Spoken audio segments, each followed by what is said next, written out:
Hi, good day, everybody. Welcome back to our Working Together series live from the Nativ Zoom room with Rod Bryant. And we're just waiting on Rabbi Ingber to show up. In the meantime, let's just bop in and see what's going on with Rod and Nativ.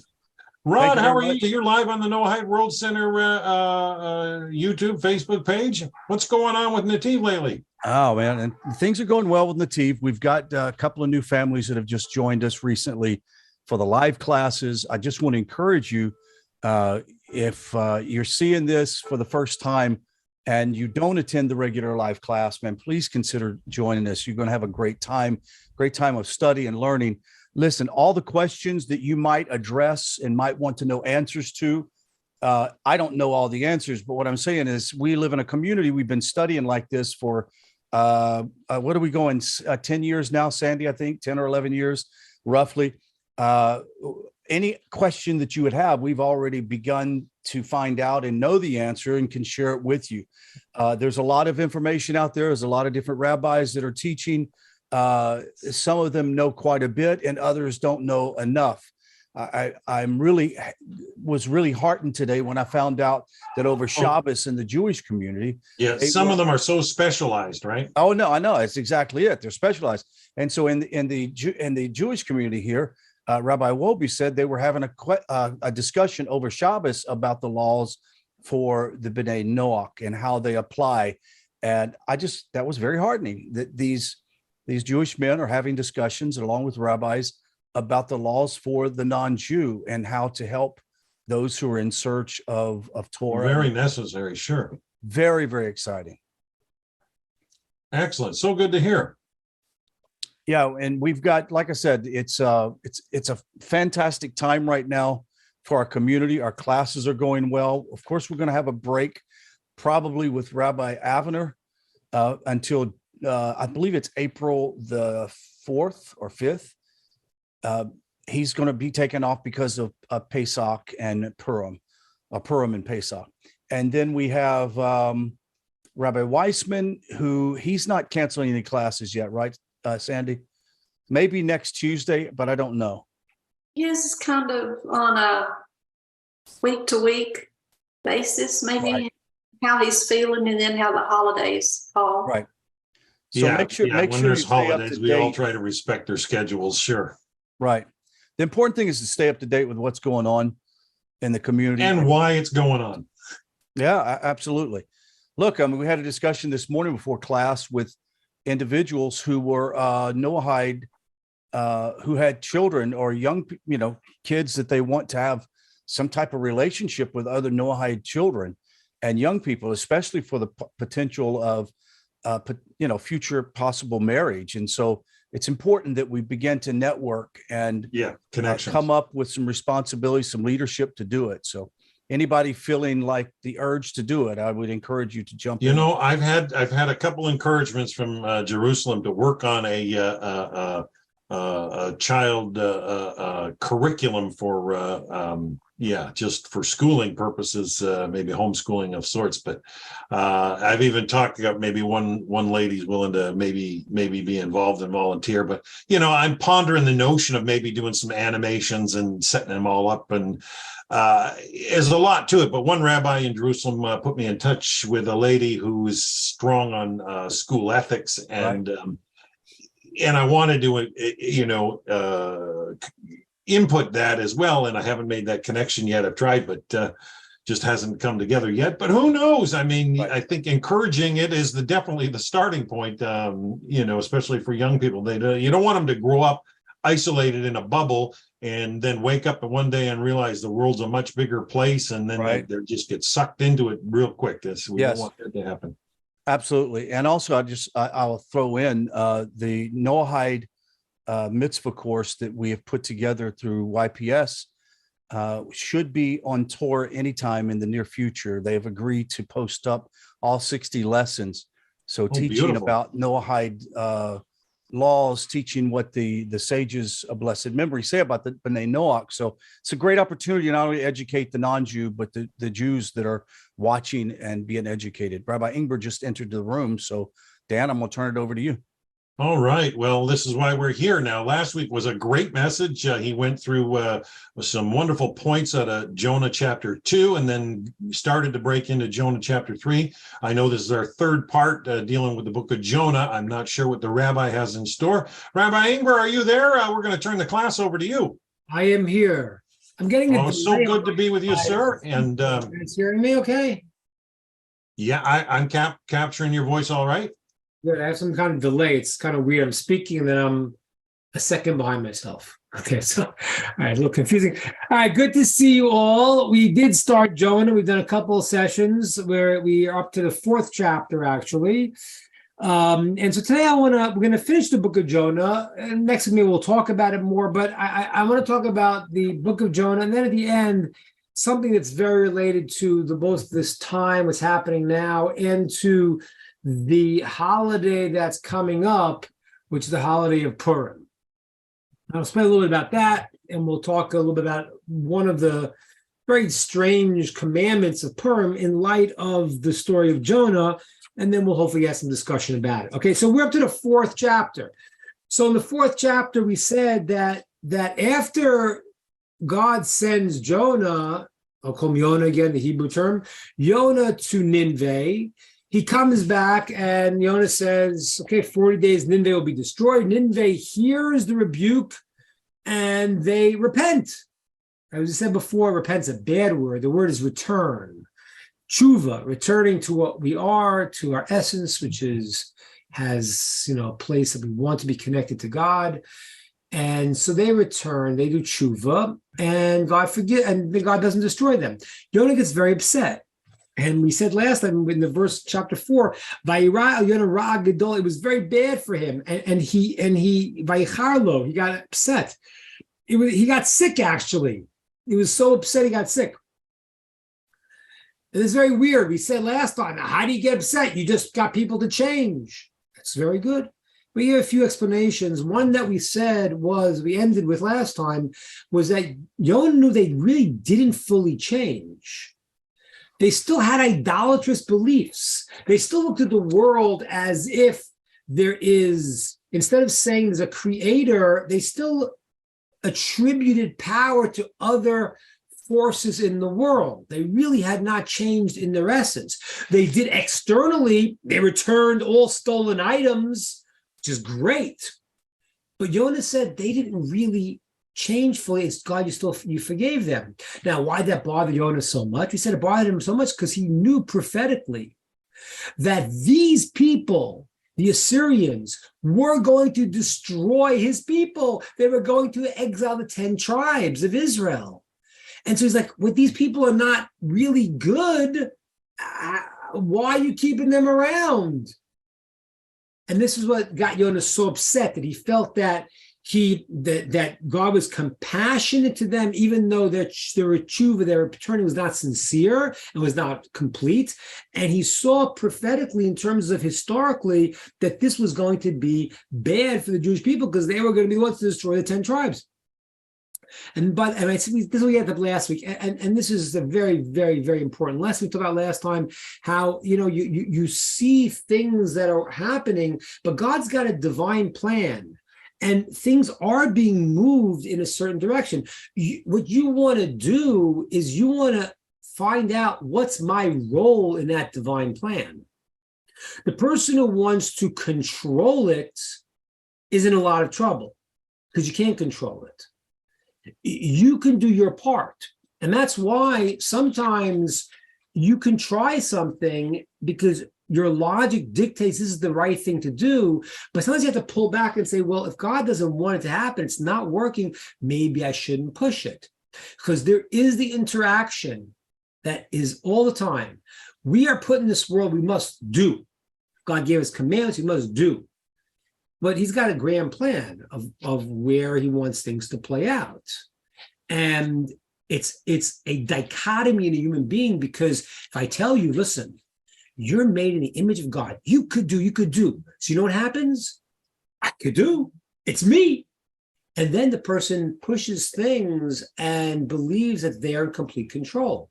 On the other hand, someone who says, well, God's got a grand plan, I'm just going to sit back and do nothing. That person's also off the deep end. This is the balance you need in life. You need to make your effort and still realize that that's all God does expect from you. He wants you, he gives you certain strengths, and within those strengths and within the society you're born in, the time you're born in, that's the effort you make. What's going to be the conclusion? That's probably likely out of your hands. But that's why the judgment is on what are you attempting to do? What are you trying to do? What do you want to do? I want to talk about apatris. I mean, something happens, it can't work out, it can't work out. But you're trying. This is what you're about. So Jonah has this dynamic now where he's like, I just saved these people. They don't really deserve to be saved, and they're going to be the ones who, in God's grand plan, is going to exile 10 tribes. He's very upset about it. And we got to last week. He says, he wants to the point of death. Now God says to him in verse 4, chapter 4. Now, this is a very strange terminology. This is what we're up to now. The word is, I don't know how the English translates it, but it says, are you so angry? Really? But the wording is very strange because hatev means good. Is it good that you're angry? So the simple explanation is God saying, like, why are you so angry about? What is it that you think that you're upset about? But there's another way to understand, which is there's a rebuke. Because if you feel good when somebody else has something bad, or feel bad when someone else has something good, that's a problem. And God is telling him, okay, you might have good reasons why you feel this way. You might have rationales why you feel that this is justified, but God says it's not a good trait for a person when I give good to somebody to feel bad about it. Okay, this we'll have to explain a little bit more as we're going to go, because there is a concept of God giving reward to righteous people and punishment to evil people. And if you look at the prophets, they're very upset. There was a book, Why Bad Things Happen to Good People. But there wasn't a book of why good things happen to bad people. How come there's no book like that? That is actually the bigger question. Because if I say, why did bad things happen to good people? I don't know how good is he. See, on the outside he's good. But if somebody is really bad and why good things happen, that should bother you too. Because the way of God is pure and just, and bad should not be rewarded. So why, and that's what the prophets scream. They say, why are bad people prospering? That's not a good thing. So Jonah seems to have a point that Nineveh is something wrong with them. And we'll see further. We'll see as we bring this home, what was Jonah's mistake and what God was telling him. So now, next verse 5. So Jonah goes out of the city. Now he's told them they're going to be destroyed, and they repent and they are saved, and God does not destroy them. So Jonah goes out of the city. Why does he go out of the city for? Well, different explanations. One is because he knew they weren't so righteous. He still didn't want to hang around with these people. Even though they were better than they were, he knew they're not the greatest people in the world. He also had this idea. He said, I'm going to go out of the city and watch what happens. Because Jonah thought, even though they weren't going to be destroyed, some shakeup was still going to happen. Because Jonah knew that their repentance was not full. He thought something's going to happen, a minor thing, but something. He wanted to see what was going to happen. He goes out of the city and he builds himself a sukkah, a canopy. Okay, that's in verse 5. Now, you got to get the picture here to understand this next part. I don't know if you ever got caught in like Mid-East sun, Texas sun. You got in a really hot place that you got stuck in and the sun was beating down on you. I don't know if that happened to you. It happened to me once. This was years ago. I was 17, 18. I was in the Sinai Desert. So it's already very romantic, biblical. I'm in the Sinai Desert, and I went snorkeling. And I put my clothes in the little cove that I was staying in, went snorkeling, and I came out in the wrong cove. And all of a sudden I come out, I have no shoes, I have no shirt, I have no water, and I'm stuck in the Sinai desert. It was like the greatest imagery in my mind. I was like, wow, I can't last 40 years. I can't last 4 minutes in this. And I started freaking out because like the sun was beating on me, and I was like, oh my gosh. And I really got afraid because I an hour like that, I would have been French toast. I would have been finished. Thank God I found my stuff. And I was able to put a hat on, and a shirt on, drink some water, and get back to where I was. But if you're in the blazing sun, that's dangerous. Okay, so Yonah is out of the city. He makes himself a canopy, and he sits there.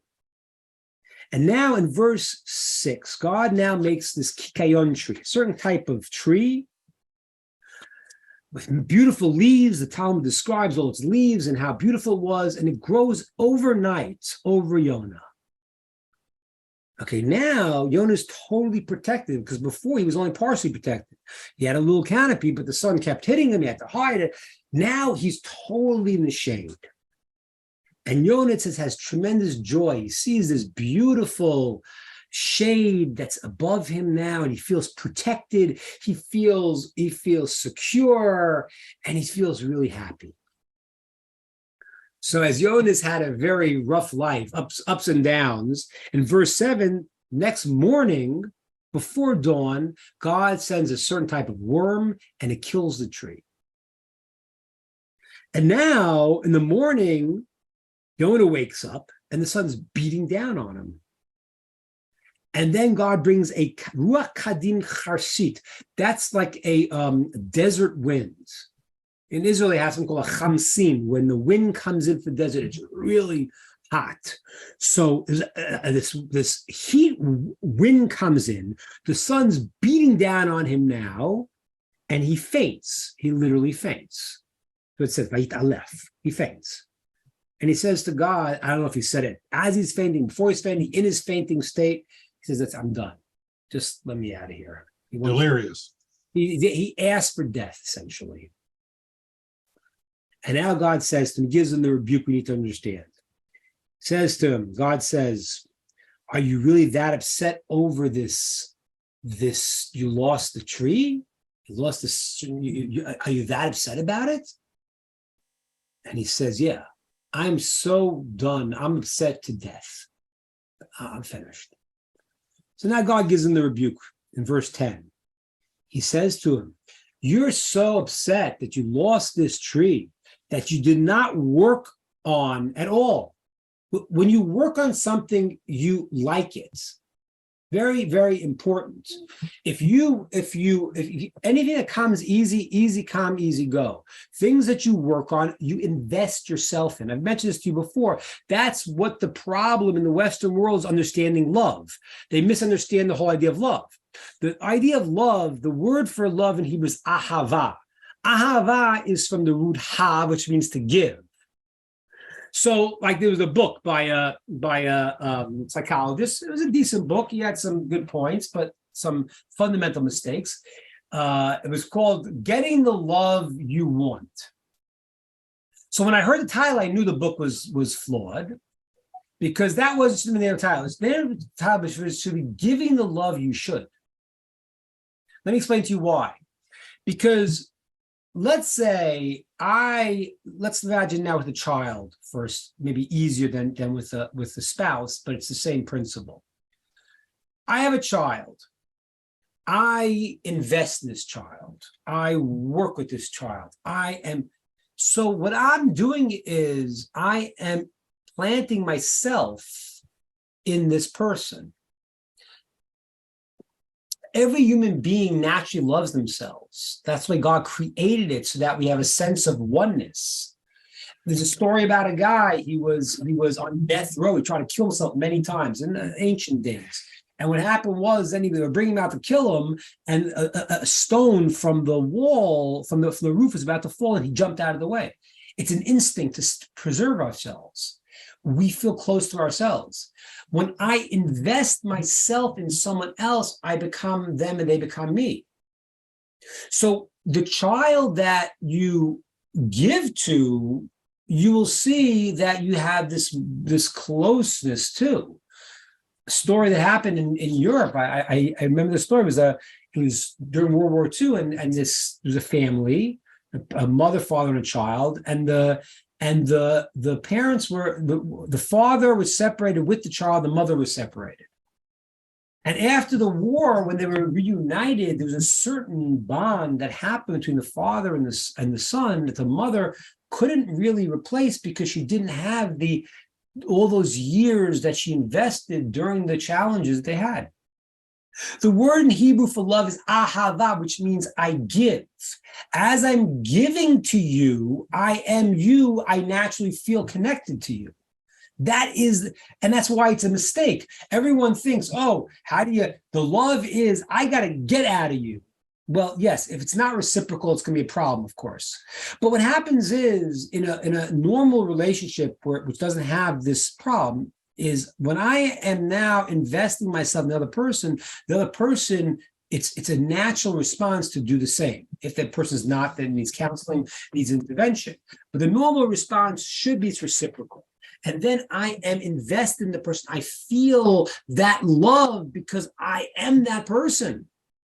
If I'm not investing in them. I just know, well, what can I get out of this relationship? I have a problem. So Yonah, you feel bad. You didn't do anything for this tree.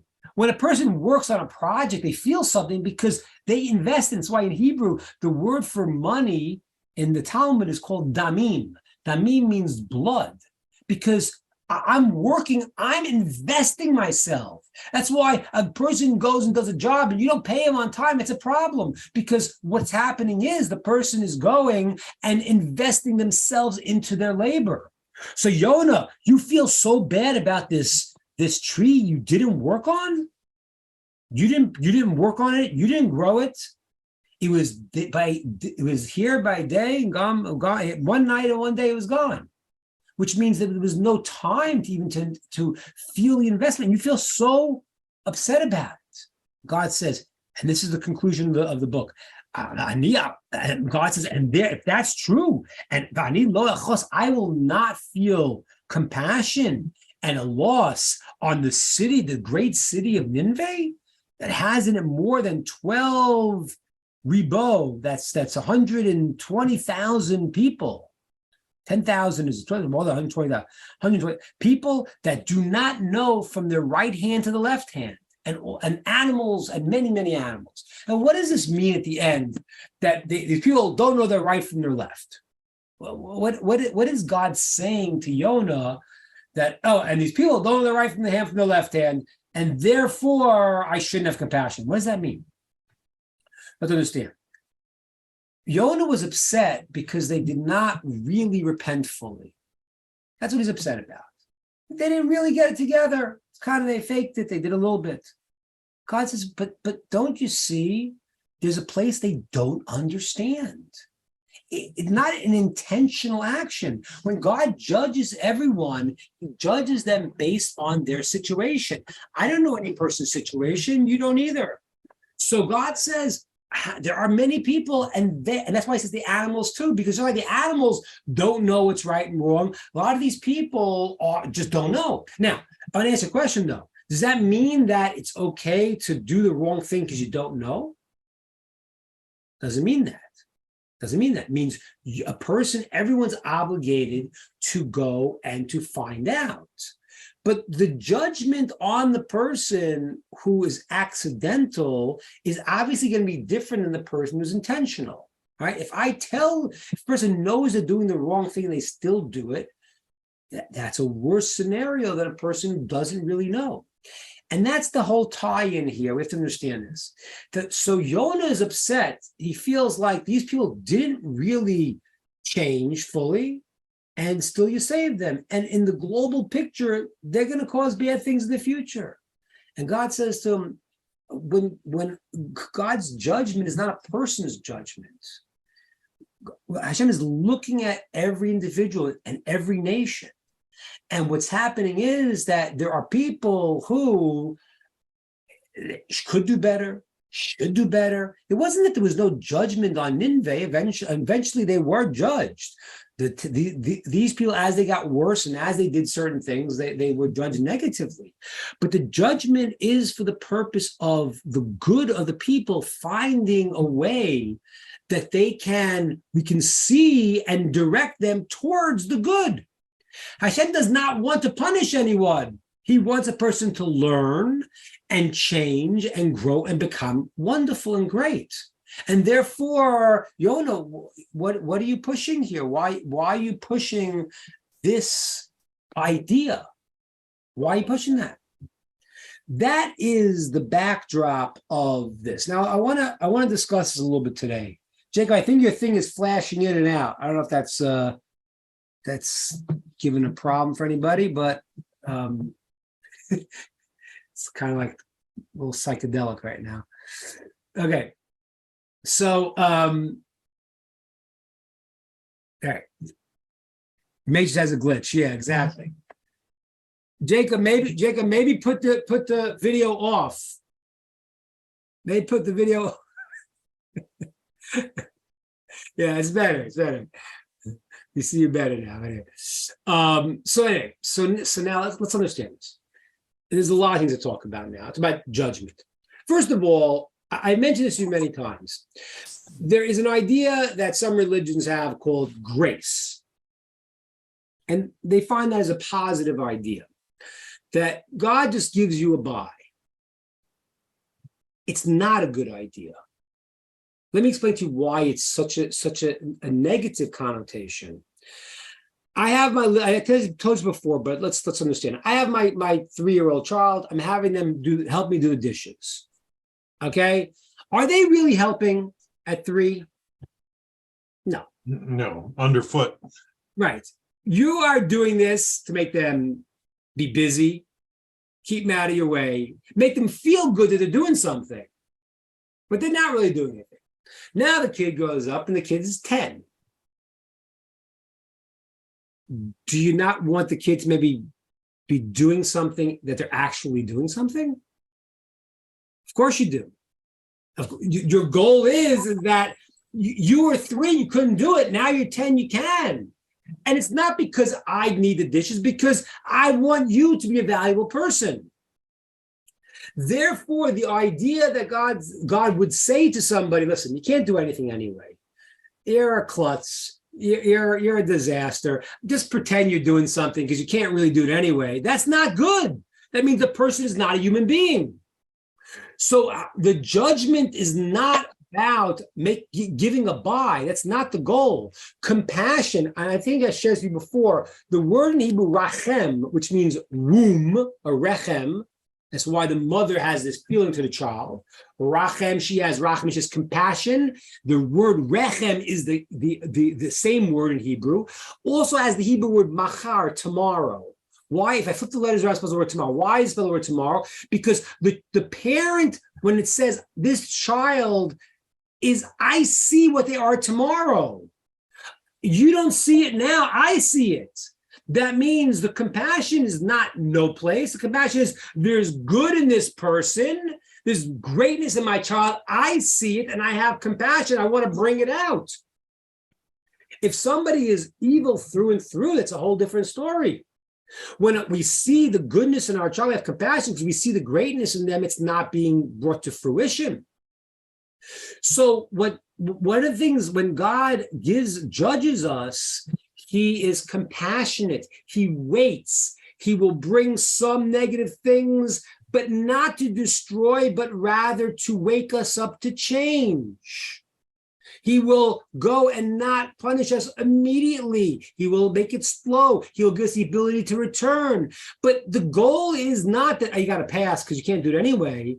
The goal is the end, you're going to do it. So if I go and I have somebody who's messing up, and I have a choice now. I say to them, listen, I'm going to teach you a trade. Okay, great. And they mess up once. I say, okay, I got to dock your pay because you didn't show up, this and that. But I give them a loan. I go and I teach them something. I help them. what's my goal? My goal is not that they're going to stay a parasite. My goal is that 5 years down the road, they're going to say, wow, thank you for sticking with me, that now I'm doing this myself. Here's the money back you lent me. I earned this myself. That means I'm a person. So Nineveh, yes, like Rod said last week, they made some changes. They made some changes. And God said, great. Okay, there's a path that you made some changes. And Jonah said, listen, this is not good. It has bad reflections, bad connotations. God said, listen, Jonah, but you realize that this tree that you understood was benefiting you, that was protecting you, that had something good in this world, you valued. So you got to give that same value to Nineveh. Yes, they're not perfect. And my goal is not to go and to fool them saying you're perfect, but Hashem, God's dealing with them in a way that a person could end up getting compassion and then at the end earning it.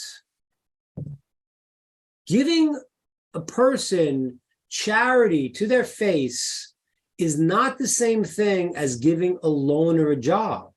It's a much lower level. In the levels of charity, there are 8 levels that are brought. The lowest level is I give somebody money to their face. And you know why that's the worst? Because first of all, I know who it is, so I'm haughty. But 2, they're embarrassed.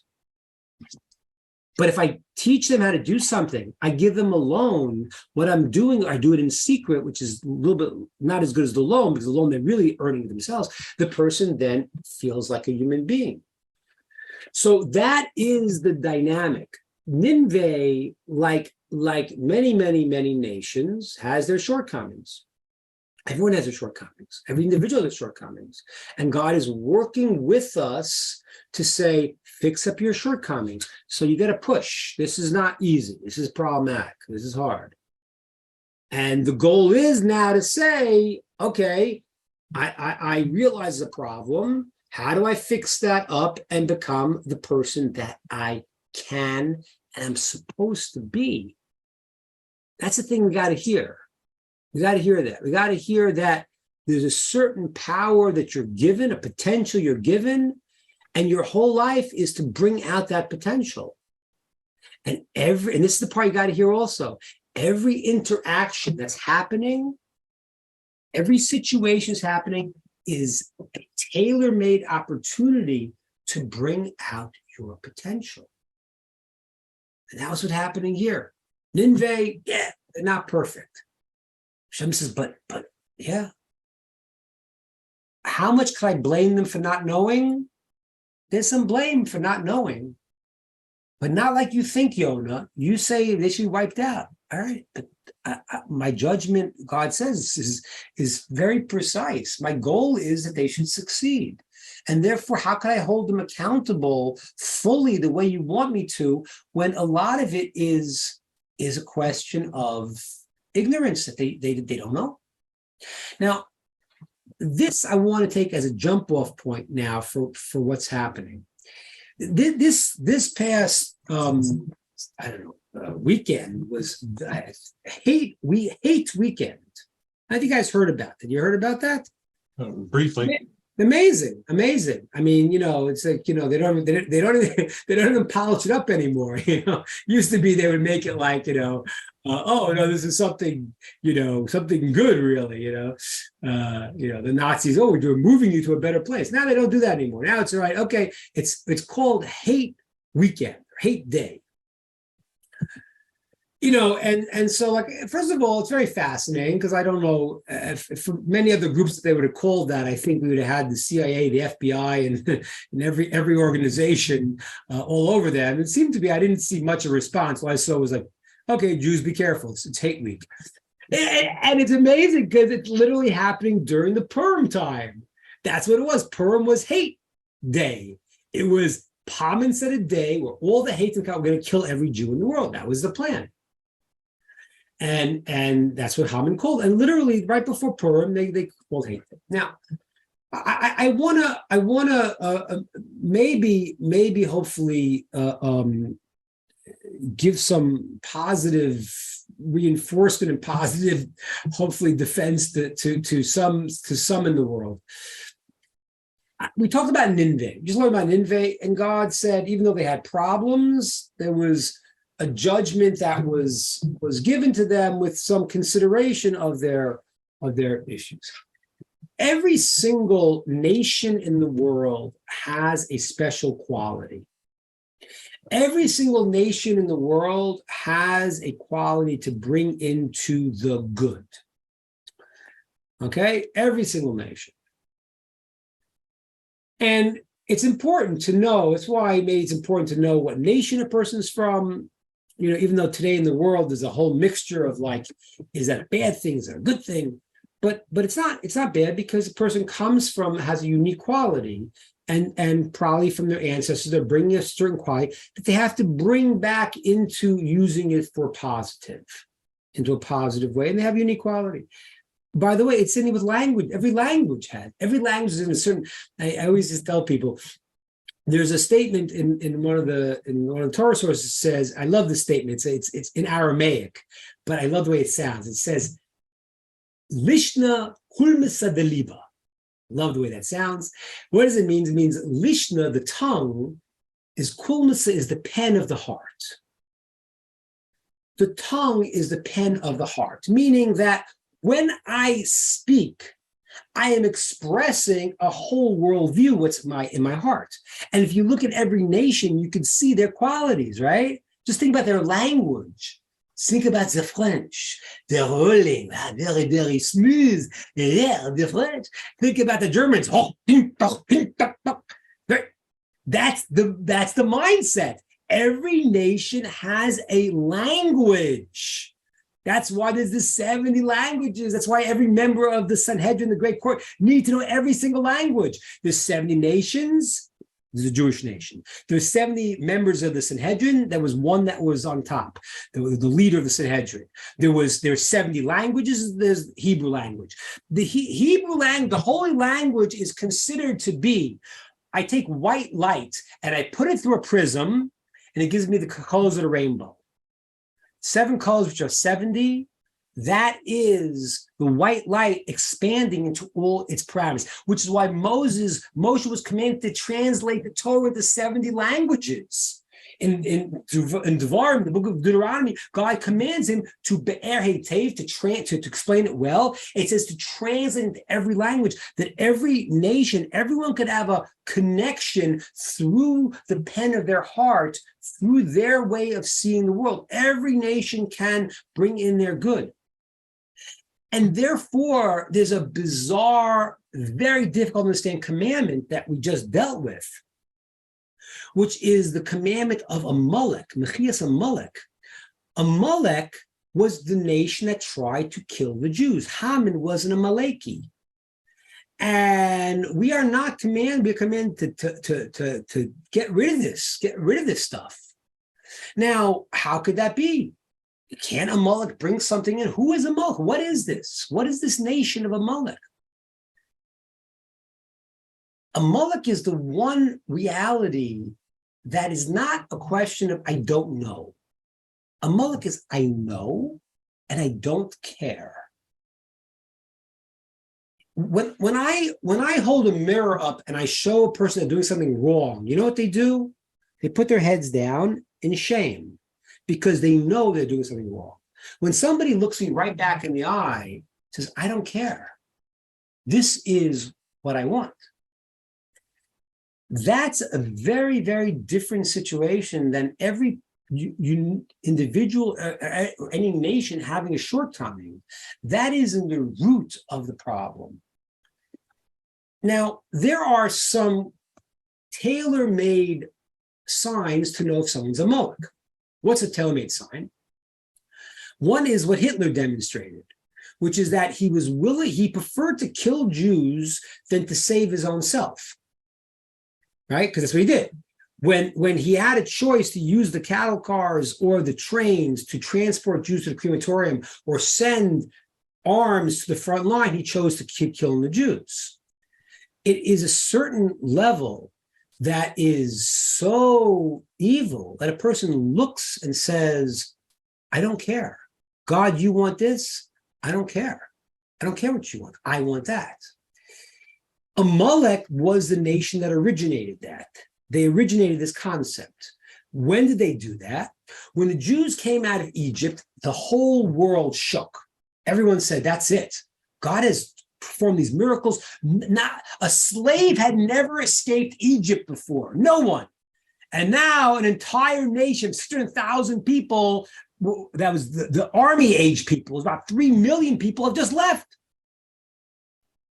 And Pharaoh was not letting them go. It was miracles. Then they heard about the Red Sea splitting. And everyone said, oh my gosh, the world is forever going to be changed. So came along one nation and said, no, we're going to fight. We're going to fight against the Jews. That was a month. They attacked the Jews after the splitting the Red Sea. They attacked them and went to kill them. Now, didn't they know they were going to lose? Didn't they realize? I mean, they knew what happened. They knew the story. So the answer was, this was a suicide mission. It was like the Nazis literally using the cattle cars and the trains to kill Jews, to send them to crematoriums instead of saving their own selves. And the analogy is like this. The analogy is like you have a hot bath. Imagine a really, really hot bath. And no, everyone's afraid to go in. So one guy says, I'm jumping in. He's going to get burnt, but he cools it off everybody else. That's what Amalek did. And that's why God said, it's not a question of, I have a flaw, I don't know, I like doing this, I have this problem, I have this tendency, I have this addiction, I have this thing in my head. No, there is a very, very small number of people like Hitler who literally will look you in the eye and you'll show them, I think, is murder bad? No, murder is fine. Most people understand murder is bad. I said, no, I have no problem with that. The Übermensch, the Nazi statement was the strong, they took the Nietzsche philosophy and took it to the nth degree. The Übermensch is strong. There's no reason, the famous saying that Hitler had in Mein Kampf, he says, the Jews put 2 scars in the world. The scar of the body was the circumcision, and the scar of the mind was the conscience. Listen to the words. Hitler says, it is the problem the Jews had was gave the world a moral conscience. You can't just kill the baby because they're born deformed. How could you do that? Hitler says, I don't believe in any of that stuff. I believe the lion eats the lamb. The strong could kill the weak, and there's no weapon. That is the belief. The level of evil we cannot imagine it. It's literally, we can't imagine it. I want to share with you, because when it says you got to take care of Amalek, but what does it mean? What happens if there's an amazing law. If the Amaleki, according to my mind, the Amaleki will accept the 7 laws of Noah, which means not to be a barbarian, not to be a murderer, not to be a blasphemer, not to be a thief, not to be a wild man eating live flesh from an animal, not to steal, not to commit illicit ways. If he accepts that, then there's no commandment about fighting and destroying these people. It's not about the people. It's not about a German. It's about a Nazi, about a person who says, my ideology is to fight God. That's what it is. It's an amazing thing, because what was there for? And I almost can't believe this. I've talked about it to you before, but it's really unbelievable. What was Amalek's philosophy? So the sages tell us there's something called gematria. Gematria means the numerical value. I take the numerical value of every letter. Aleph, A is 1, Bet is 2, and everyone has a numerical value, and every word will combine to a unique value. So it says you take the numerical value of the name Amalek, this nation, it equals the same numerical value as the word Safek. Safek means doubt. Doubt. Now, why is doubt so bad? The answer is because what Amalek said was, you're saying God created the world? You're saying this? Maybe not. Who said? Maybe everything is random.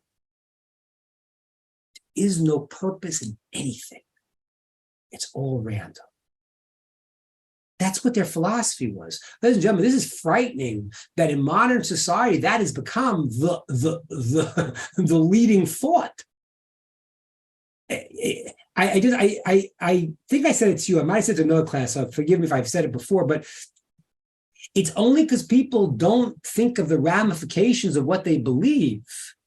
They don't take it to the next step that they're able to function and be happy. It's like, what's the point in life? No point. Everything means nothing. It's all random. Okay, so what do you believe then? Nothing. What's the purpose of your life? And then you ask a scarier question. If this guy believes that everything's a random accident, why is he not going out and murdering and pillaging? And I guess the only reason is maybe because he'll get caught, or maybe because he's afraid to. But in terms of the value, he doesn't believe there's any value because it's all random. There is no good, there is no God, there is no purpose, there is nothing makes sense. That was the philosophy of Amalek. And that's why it's amazing. You take the word Amalek and you break the word up, it spells the word Amal, which means the work of, and the kuf is a monkey. The work of the monkey. You're not a divine image of God. You're a monkey. What's the difference, right? The monkey see, monkey do. So you're an advanced monkey. Okay, great. But you're a monkey. You don't have anything. There's no purpose. You're just a monkey. What is the monkey? The monkey's interested in getting his banana. That's what he wants. So that's what I'm interested in, getting my banana. So you have a fancier banana. Your banana's a Tesla. Okay, great. But I could step on every other weaker monkey than me to get my banana. This is what's going on. So I guess I'm happy that people don't really think of the ramifications of this philosophy that makes it that the world is random with nothing. Because if they did, they would probably be very bad people. So what happens is like this, is that Purim was the battle of the Nazis, of the hate day, or the hate year, or the hate era against the Torah, against God and his people. And they didn't win. And therefore we have to remember, this has got to be taken out of the world. This is not, this people whose their goal is evil. We talk about loving everyone, and that is true. But you have to remember, the verse says, Ohavei Hashem sinu ra. The ones who love God actually hate evil. Yes, the person himself, I see good in them. I see good in them. You know, Abraham prayed for the people of Stone because even though they were the worst, it must have been something good. He thought something good. Maybe it's 10 good people. There's something good in them. Yonah had a problem now. Yonah said, okay, this is going to be bad. It's going to fit into the cosmic thing. They're going to fight the Jews. And they didn't really fix it. God said, but there's still good in them. And even the fact that they don't understand, they're not Amalek. They're not like evil for the purpose of evil. And therefore, I think it's important to know this. What I'm going to tell you now is really, really important. The Ramchal says, Rav Chaim Moshe Chaim Luzzatto says that people in life, there are some very, very few people who are thoroughly evil. Very few. Thoroughly evil. Most of the people you probably know, maybe not so good, maybe have it, but there's something good in them that you got to draw out. It's the Amalek concept. That's why we don't know who it is and what. We don't know where, who. We don't know who. All we do is when they pop up and they show their heads and they call the hate day, I hope the fact that, there weren't big incidents across America I hope that means that most people who maybe listen to this nonsense don't have that point of complete hate in them. And the people that do are very, very few and far between. And that is the thing that happens in Purim.